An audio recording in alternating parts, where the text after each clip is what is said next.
Hello, and welcome to Charted. My name's James. Today we're going to talk about generational planets. So in the last several episodes, we've been moving through the planets, and we have finally gotten to the point where we are beyond the traditional planets, right? The traditional planets are the Sun, the Moon, Mercury, Venus, Mars, Jupiter, and Saturn. And coincidentally, or maybe not coincidentally, they are considered the traditional planets because they're the only ones that are visible to the naked eye, right? That's why the ancients, when they set up the astrological schema traditions that they did, right, all of the logic and how everything was composed was all based on what they could see. And that's why these generational planets, as I call them, were not used. And so today's episode, I want to discuss them. I want to discuss kind of a broad overview of what they're about, how they operate, and how they kind of fit into astrology. Because they're obviously planets that have been discovered in more modern times, right, in the last couple hundred years. And so certainly they kind of operate a tiny bit different. And from a practical standpoint, I have found that they operate slightly differently than the traditional planets do. So let's look into this then. Let's understand them. If we look at the astronomy, because we always want to look at that first, right? That's what astrology is based off of. There's two kind of key things that we are going to notice with the generational planets. Number one, as I mentioned, they're not visible, right? They're too far away to see. And the reason we see the planets, and even the moon, is because they're really just reflecting light, right? And so as things get farther and farther away from the sun, if they're not something that can generate its own light, like a star, right, they just simply reflect the light of the sun. And as they move too far away, that light, right, that reflective quality becomes too dim for us to see. And so the generational planets are all too difficult to see with the naked eye. There's a slight exception. Uranus technically can be seen, but it's only under very specific circumstances, and it's only in certain parts of its orbit. And it's extremely faint as well. You'd have to go somewhere where there's effectively zero light pollution at that specific time in its orbit. So it's effectively impossible to see. Nobody noticed it before, right? And I'll mention this in a second, but the speed at which they move is too slow, so it would have been very hard to notice it over the course of time as well. So these planets are invisible to us here on Earth. Right? If we think about what other planets have kind of this invisible quality, if we remember back to the episodes about the inner planets, Mercury and Venus, they also have invisible qualities. But in their case, it's because they get too close to the sun, right? When planets are close to the sun, they're obscured by the sun's light, right? The sun is very bright. You can't really see anything next to it up in the sky. And so they become invisible. And so this concept, as far as the inner planets go, because they're kind of attached to the sun, they spend a lot of time invisible, where their effects are not really seen, right? And you have to wait until they kind of get away from the sun in their orbits in order for us to see it. With the outer planets, though, they're not invisible because they're too close. They're invisible because they're too far.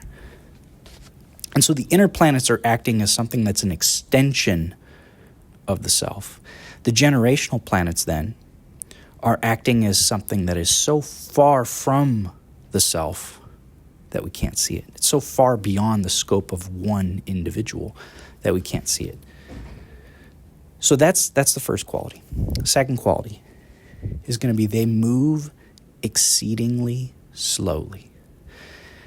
You may have noticed, as we've gone further and further from the sun, the orbit of each planet gets longer and longer, right? With the outer planets, Mars, Jupiter, and Saturn, having a 1.5 to 2 year orbit for Mars, 12 years for Jupiter, 29.5 for Saturn, right?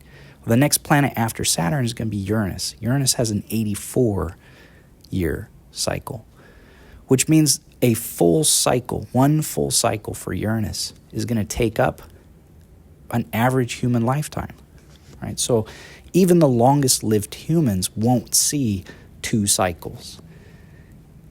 With Saturn, right, the longest lived humans will see 3, maybe 4, right, if they really, really get up there. Most people are going to see 2, 2.5, maybe 3, but that's it.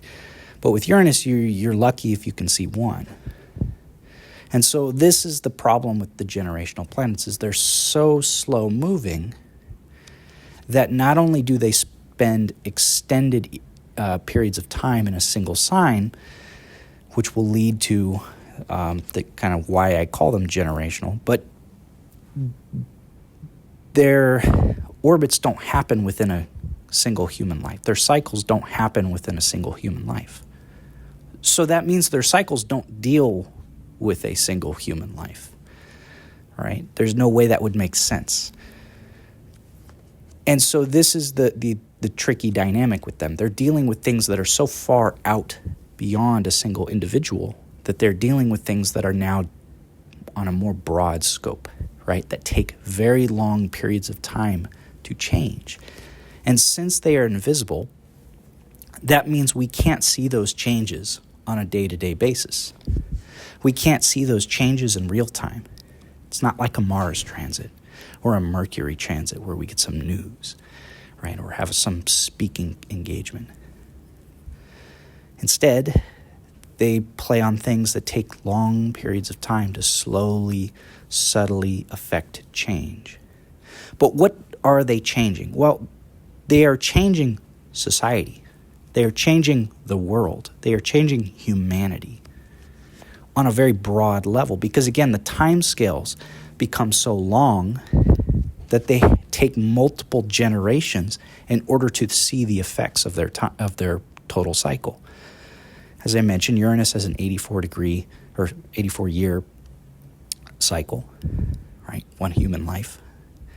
Neptune has a 164-year cycle, and Pluto has a 248-year cycle, right? So those 3, and then anything beyond them is going to be even longer, right?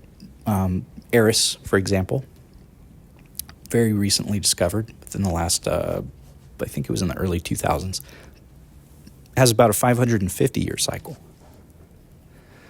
right? So the time scales begin to get really crazy the farther out you go.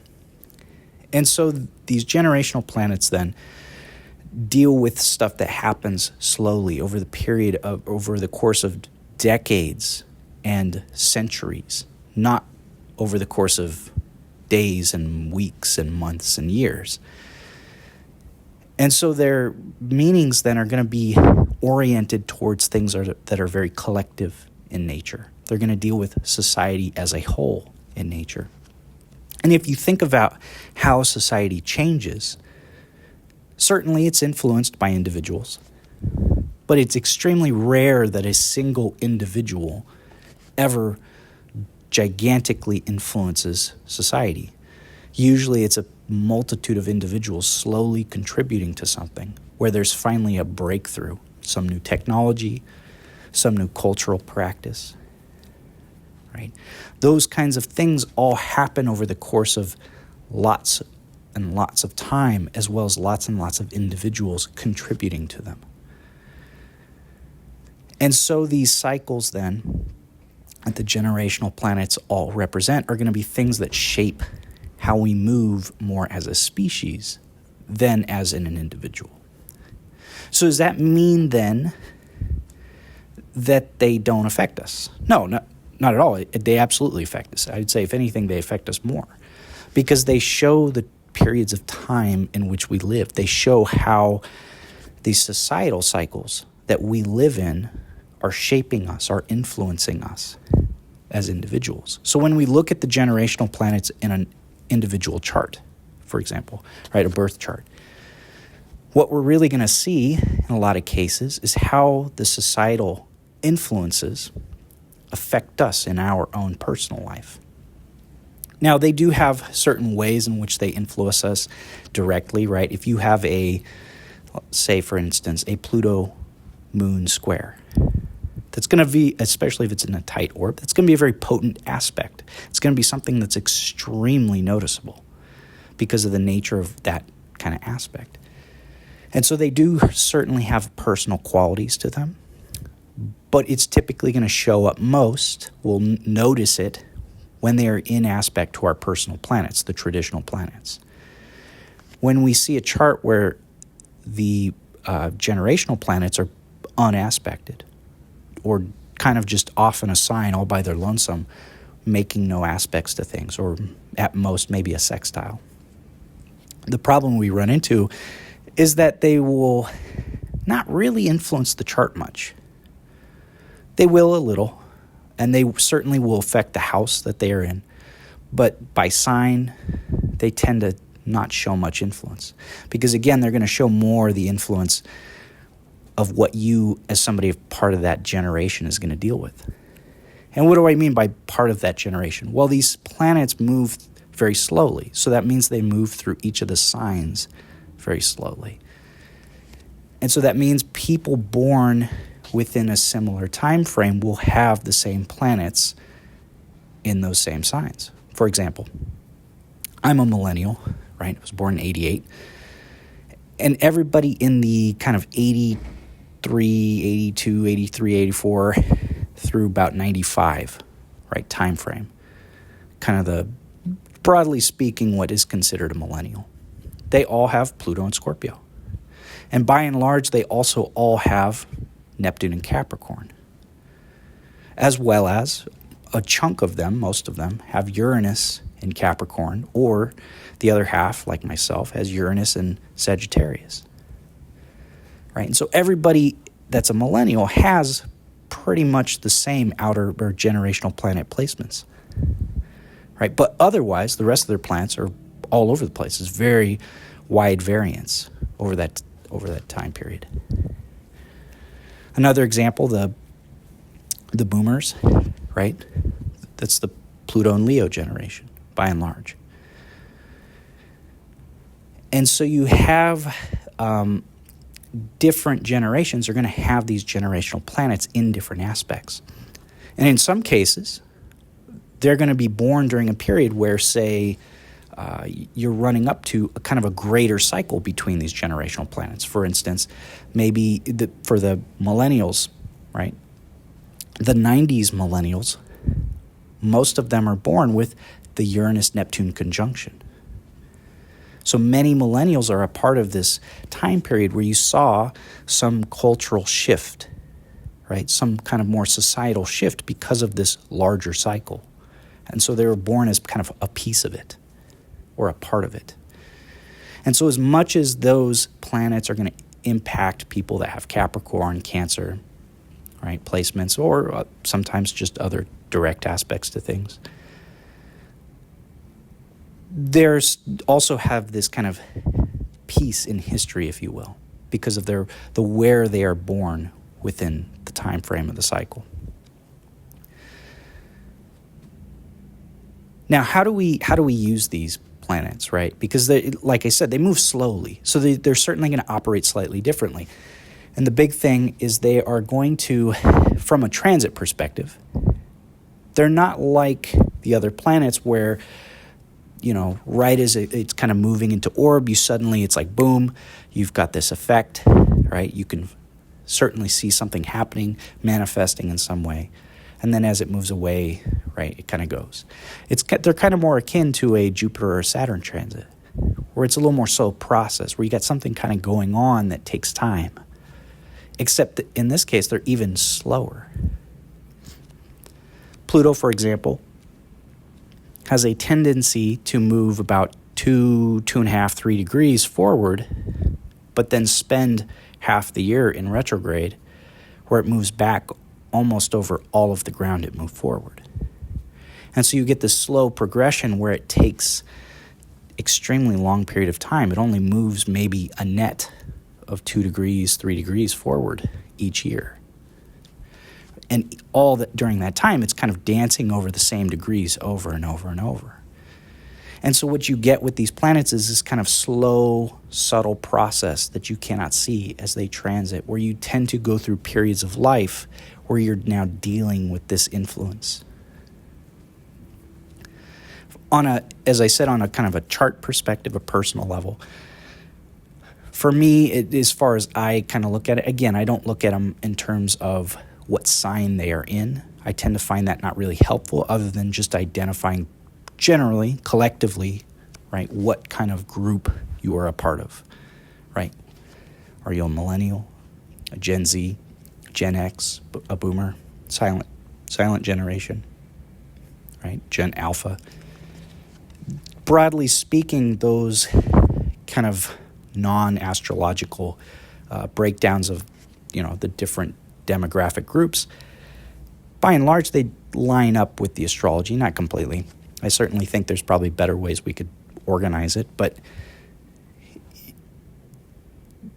those, to me, looking at where the generational planets are in the signs is kind of mostly going to denote that stuff and what things you were kind of born into, right? What part of societal change were you born into? However, right, where they're at in terms of the houses, I tend to think has more impact. And again, if they have direct connections to the signs, not to the signs, direct connections to other traditional planets. Because then now you have these generational influences, right? These bigger influences affecting you in a way that becomes very personal.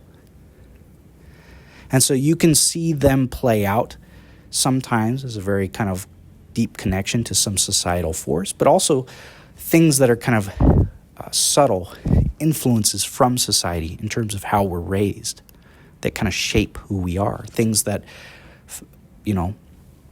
possibly struggles that our family had that now kind of gets passed on through us. And so on a personal level, the main thing with them is I tend to want to, and this is true for anything that's not a traditional planet. If it's an asteroid, I take the same approach. As you look for connections to the traditional planets, because the traditional planets are the extension of the personal. Whereas anything beyond that really now becomes much more societal in nature, generational in nature. As far as the asteroids go, they may at times be very niche, very personal, but I tend to find them, again, not very noticeable unless they're aspecting a personal planet most of the time. Now, what about the rulerships? Well, I don't really ascribe to that following, I think, as I mentioned towards the beginning. Modern astrologers kind of put them as rulers of signs. I personally don't find it to work in practice. Some astrologers do. I have no issue with that. If they are able to make it work, that's totally fine by me. But for my own personal use, I've never really been able to make that work. But for the sake of information, right, the way that they are given, or the signs that they are given rulership to in modern Western astrology would be as follows. Neptune would rule Pisces, Uranus would rule Aquarius, and Pluto would rule Scorpio. Which means, by extension, that they would be in detriment in the following. Uranus would be in detriment in Leo, Pluto would be in detriment in Taurus, and Neptune would be in detriment in Virgo. Now, there's certainly something to be said, in my opinion, that the generational planets, and I would say even the asteroids, right? Anything you want to use, certainly there's certainly something to the idea that they have some kind of strength in various signs, right? Whether they rule them or not. Certainly, I do think the generational planets and pretty much anything that isn't a traditional planet can have certain levels of strength based on the sign that it is in. Because what is planetary strength? What is that really? Really, all it is it's the ability for a planet to do what it naturally wants to do. Let's take Mars, for example. Mars is about self-actualization. It's about aggression, right? I want to project my will outward to acquire something. Mars, when it's in Aries, right? It's in a sign, it's rules. It's considered strong. Why? Because it's in a sign, right? Fire, cardinal sign. Fire, about energy, passion, right? And cardinal, about initiating change. So it's in a sign that is naturally conducive to helping Mars do what it naturally wants to do, right? You put cardinal and fire together, that's naturally productive for a planet that wants to self-actualize, that wants to project force. And so, to me then, the generational planets make sense having some level of strength in certain signs, right? I would certainly say the signs they're attributed rulership to would have some argument over Uranus with Aquarius, but that's a separate discussion for a different day. But I would certainly say they have some strength in those signs, regardless of whether you use them as rulers for those signs or not. So, to kind of recap, the generational planets and anything beyond them, right? It moves too slow to really be more personal, right? Their time scales become too long in order to really show anything that would affect us on a personal level over the course of a single cycle. And so they represent generations of time, right? They represent societal change, human change, world change, rather than individual change. That's not to say they don't change us as individuals, but that their main component of what is affected by their cycles is on a broad scale. Number two, they are so far from the personal that they're invisible, which means they work in a way that is hard for us to see, right? They work in a way that we can't see the effects as we're working through them. You have to look back and see the broader scope in order to see their effect happening and the change that they're doing kind of going along. One last thing I want to add is that the generational planets have their own resonances between them. They have certain patterns. If you look at, say, the Neptune-Pluto cycle or the Neptune-Uranus cycle, they have certain kind of patterns that those run in as well. And so the generational planets also work in tandem with each other in a lot of ways in terms of shaping society, shaping the world that we live in. So that's another thing that with those planets we'd want to look at. I'm not going to really cover it with each of the planets specifically because, again, that's just different discussion for a different day. So that's everything regarding the generational planets. I hope that you found this interesting, found this helpful. Thank you for listening. I am a practicing astrologer, so if you are interested in a reading, I do natal readings and relationship readings, synastry. So if you're interested, you can reach out to me. My email is james@jdastrology.com, or you can go to my website, jdastrology.com. So thank you again for listening. I hope you have a wonderful day.